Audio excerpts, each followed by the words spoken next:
Today we're doing lesson 7.7, the size of angles on a clock.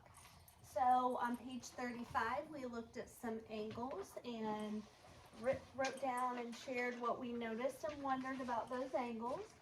We're now on page 36. It says, draw angles Andre's way. Andre used the hands of a clock to explain how to draw an angle to his partner. So he says, imagine both hands are pointing at the 12. So let me get sounds like Chevy walking in the hallway. Was squeaking his shoes. All right. So imagine both hands are pointing at the 12. And turn the minute hand so that it's pointing at the 3. So if I do that, now my clock's kind of old and doesn't work out perfectly, but what kind of angle is that? Olivia? Jackson? A right angle. So we're going to draw the angle that he made, and so we're going to put our pencil in the center and draw the line or the arrow, the line and then the arrow. Oh, I didn't show, it's not showing up all the way. At the 3.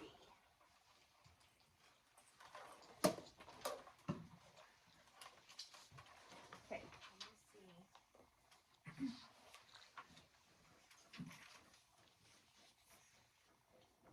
Let me recast this and see if it picks it up a little better.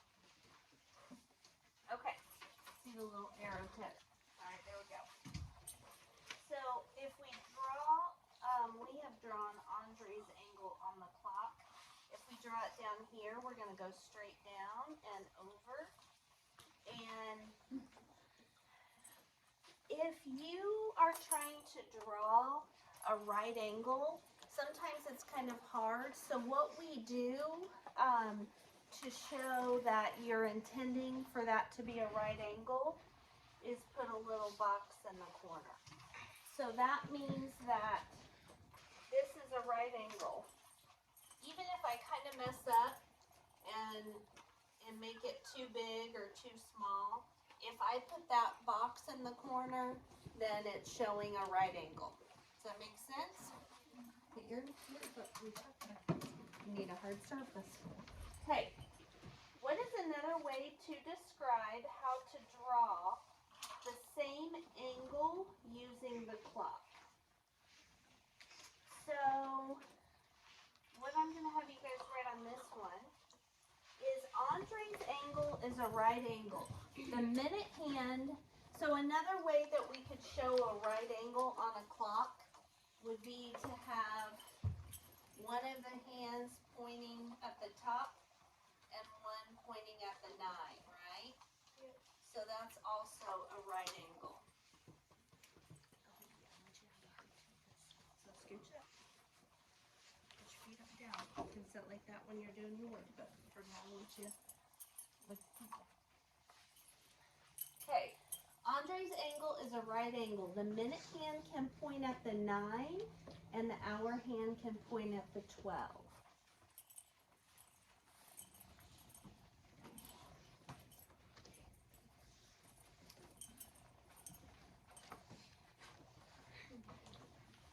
And we're going to move through this kind of quick, so if you don't get it copied, I'll put it up at the end.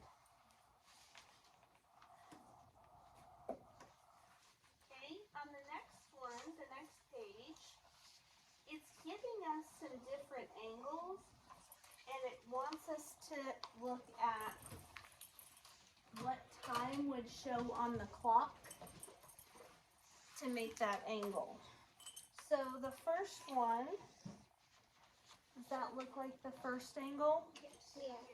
And so one hand is on the 12. and one is on the 2. So what we're going to write down for this one is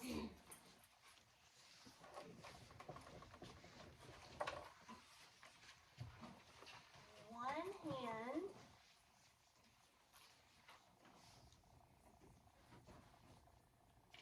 would be on the 12.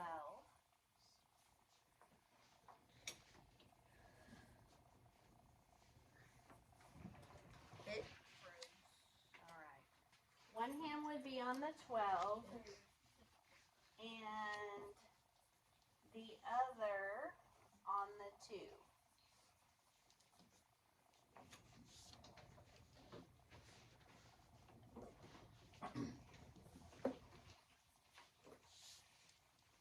Okay.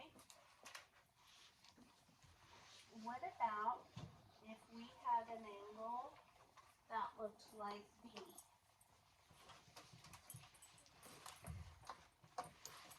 So,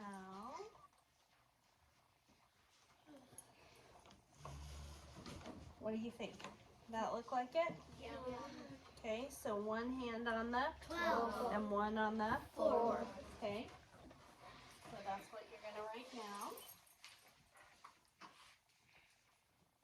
One hand would be on the 12.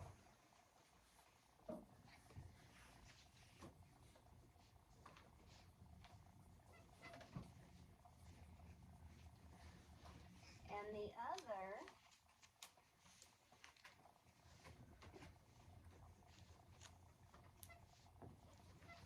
on the 4.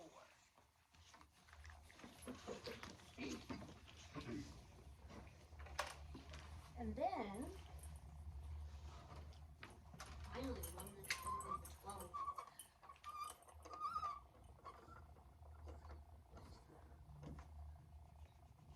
does that look like the last one?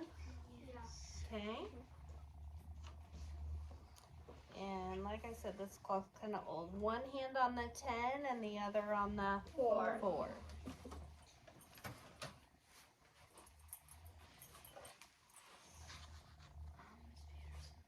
The connection's lost. Okay. It'll pop back up probably. One hand would be on the 10.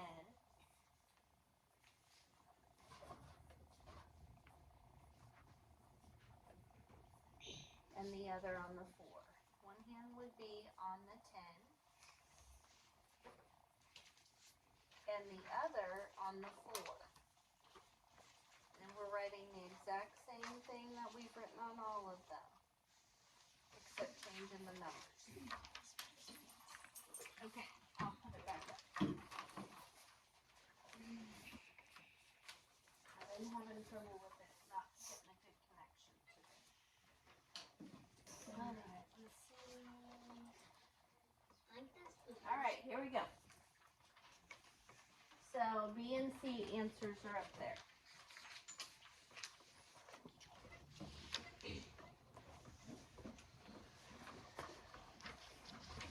Okay. So now we're going to look at some clocks on the next page. And we are going to decide which angle is bigger. And I'm going to demonstrate how you can use a protractor. Okay, so it says here are some angles formed by the two hands of a clock. In each pair of angles, which angle is larger? Okay, so sometimes it's kind of hard to tell because you're looking back and forth. So one thing you can do is let me show you, bless you. I'm going to do this right here, watch. So the length of that line kind of shows you how far the opening is. And then same on this one. So you can kind of see which is bigger that way. So which is bigger, 5 o'clock or 3 o'clock? 5 o'clock. Okay, so we're going to circle 5 o'clock.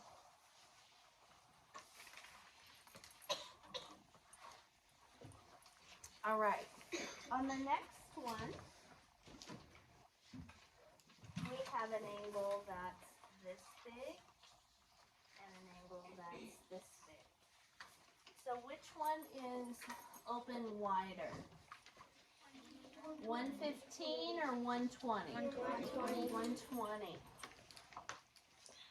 Okay, so write your lines for your angles and circle the bigger one. All right. Now on this one, this is where protractors come in handy because these look very, very similar, don't they? As far as how wide the angle is. So I'm going to show you how to measure with a protractor on my TV. Okay, this is my giant protractor. Do you guys see the pink dot right above my fingernail? Okay, in the middle. Okay, so you can't see the pink dot? Okay, I'll show you later. It is in the very center of the protractor on the bottom. That pink dot is where what you're going to line up with the vertex of the angle. So the way that you use a protractor is you put the center, the bottom in the middle, in line with the vertex point of the angle where the two rays meet, right? Okay, and then you have to line up the bottom of the protractor with the bottom of one of the legs of the ankle. So I'm actually going to use the smaller one because my protractor is so big. Well, let me see if I make it bigger. Maybe you guys will be able to see better, I bet. Let me try that. Yes, that works. Okay, so now the peak dot is on the vertex point and the bottom of my protractor is lined up with the bottom ray. I can also choose to line it up with this ray. Either way, okay? So now that this is pointing right in the middle between two sets of numbers, okay? Olivia, will you read to me in just a minute this number and that number and that number and that number? Hold it for me a second. Let me get over here. Okay. So what are the bigger numbers? 140 and 150, and what's the smaller number under 140? 40 And 30. okay, thank you. Okay, so we have two sets of numbers. Remember that an angle that is like an L shape, like this, is 90 degrees. Okay? Look at our angle. Is it bigger or smaller than 90 degrees? It's bigger, right? Yep. That means that we are going to use the bigger set of numbers for this angle. We're going to use those two, okay?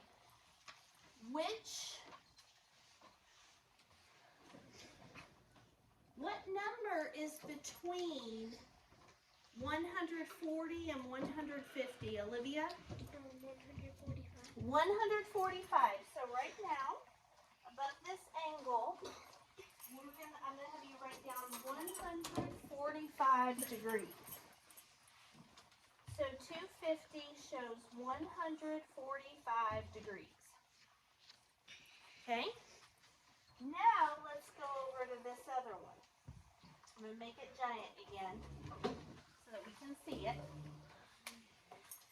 And I'm going to line up my protractor with, I can't just stick it like this. I have to put the dot on there and then adjust it where the bottom of the protractor is lined up with the bottom angle, or I mean ray. Okay, it is pointing to these two numbers. What do they say, Derek? 40 and 100. Okay, without the and in it. 40 and 140. So,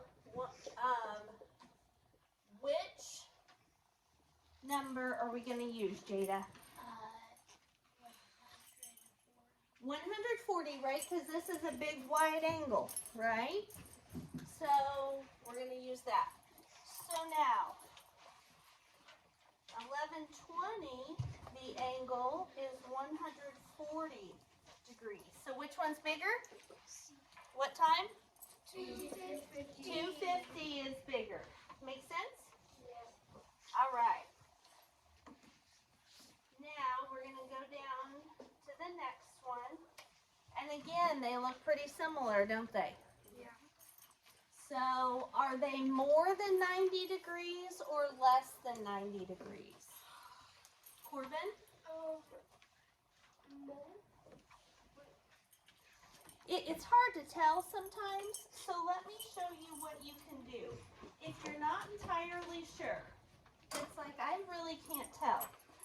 You can take a piece of paper, right? Just a regular piece of paper. And regular pieces of paper have perfect 90-degree angles on the edge. So if you can't really tell, you can take the piece of paper, put the corner in the corner on the vertex point, and then line one side up with one of the legs. Do you see how the other one is inside the paper? That means it's smaller than 90 degrees. Because if it were greater, or if it were 90 degrees, we'd be able to see it on the outside of the paper, right? Okay. I'm getting my exercise today. Step up, step down, step up, step down. Okay, so because it's less than 90 degrees, which numbers are we going to use on the protractor? Chevy? The bigger or the smaller? Small. The smaller. If it's smaller than 90, we use the smaller numbers. If it's bigger than 90, we use the bigger numbers, right? Okay, here we go. So I'm going to line it up. This is pointing to 80 and 100. It's pointing right here to 80 and 100. Do you see how there's two numbers there? So which numbers would we use for, or which number would we use for this angle? 80 or 100? Which one, guys? 80. 80 because it's smaller than 90. Our notebook paper, there's the pink dot.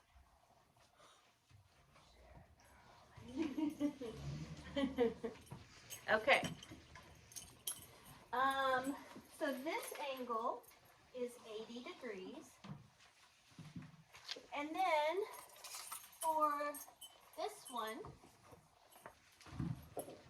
we're going to, I'm going to put it upside down, line it up with the dot, and this one is pointing between 70 and 80. What number is between 70 and 80, Chevy? Do you say 70 and 80? Uh-huh. 75. Yep. So 75. So which has the bigger angle, 858 or 935? 858. Okay, you guys, is this making sense? Yep. Okay.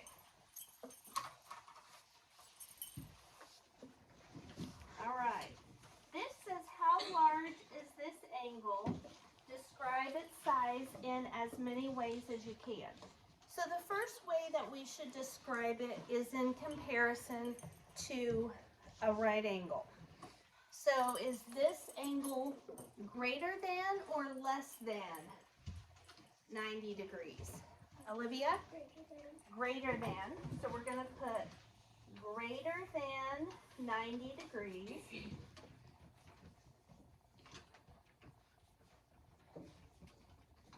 It would also then be bigger than a right angle. Do you guys remember what we call the angles that are bigger than a right angle? Rylan? Doesn't it start like with the O? Uh-huh. Obtuse. Acute. Obtuse. Okay. So, acute is less than 90 degrees. So if they're little and cute, and obtuse are greater than 90 degrees, they're obtuse. Okay. And then we're gonna, our last description, last thing we're doing is to measure this angle. With an obtuse angle, it's like it's giving you a big hug. Okay. So here we go. I've got the center lined up, the bottom leg lined up. This is pointing to the numbers, let me see here, 70 or 110. So what are we going to use, Caitlin? No, it's obtuse. Oh, The bigger numbers. So this angle is 110 degrees. Okay? Bigger than 90 is the bigger numbers. Or bigger than a right angle is the bigger numbers. Smaller than a right angle, smaller numbers. All right. So, I will go ahead and put back up for those of you that needed this from page 36. If you didn't get that finished copying down, you're going to keep your workbook out because I've got an assignment for you, a vocabulary activity. I was going to give it as a quiz, but I decided to let you use your binder because in your binder, you all have something that looks like this, except it's got these two columns filled out. And so you're going to use that to help you tell me the definition of a point, a line, a ray, a line segment, parallel lines, perpendicular lines, and intersecting lines. And then you're going to draw an example. But it is in your binder. Even if you were gone on Monday, I put it in there for you. If you were gone the day of the solar eclipse. So you're going to copy down the definition and a picture on this. And then when you're finished with that, you're going to put it in the basket, mark the assignment list, and then do pages 27 and 28, practice pages. This information is going to help you. Everything I've written on this board is going to help you with the practice pages. So you're going to have to know the details of a rhombus, a rectangle, a square. This is what a hexagon looks like with dots. And this is what a rectangle of rays looks like. Okay? All right.